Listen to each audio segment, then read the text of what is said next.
হাদির কোনো বন্ধু নাই কিন্তু শত্রু সবাই, বিষয়টা এরকম। এর উপর যেই হামলা হয়েছে এর গোড়া সহ আমরা উঠে নিয়ে আসার জন্য আমরা সর্বোচ্চ চেষ্টা করব, আমরা কথা বলে যাবো ইনশাআল্লাহ।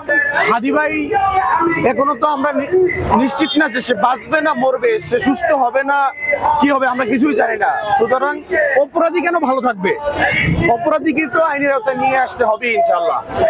বিচার হবে টুডে অর টুমরো ভাই। হাদি ভাইয়ের উপর গুলি সরাসরি, আজকে 24 ঘন্টা পের হয়ে গেছে, কোনো উত্তর নাই, কোনো খোঁজ নাই। এই বিচারের কাঠগড়ায় বর্তমান প্রশাসন, বর্তমান গভর্নমেন্টকেও বাংলাদেশের মানুষ একটা সময় নিয়ে আসবে। হামলার 24 ঘন্টা পার হয়ে গেলেও এখনো দেখতে পাচ্ছি না যে যারা হামলা করেছে হামলাকারীদের ভিতরে কেউ গ্রেফতার হয়েছে। এখানে প্রশাসন ও সরকারের কোনো ব্যর্থতা রয়েছে কিনা? নিঃসন্দেহে ব্যর্থতা রয়েছে। আপনি দেখবেন একজন অবসরপ্রাপ্ত র্যাবের ভাই বলল, তথ্য দিল যে হাদি ভাইয়ের উপর অ্যাটাক হবে। অবসরপ্রাপ্ত একজন র্যাব যদি তথ্য দিতে পারে, বেতনভুক্ত একজন গোয়েন্দা সংস্থা কেন তথ্য দিতে পারবে না? ওরা সবই জানে কিন্তু বলে নাই, না বলার বিচার হবে একদিন ভাই।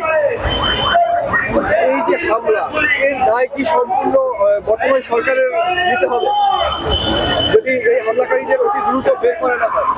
আপনি এই মুহূর্তে গভর্নমেন্টে আছেন, আপনি সরকারে আছেন, আপনি যদি তাদেরকে খুঁজে না বের করতে পারেন তাহলে দায়ভার তো আপনাকে নিতে হবে।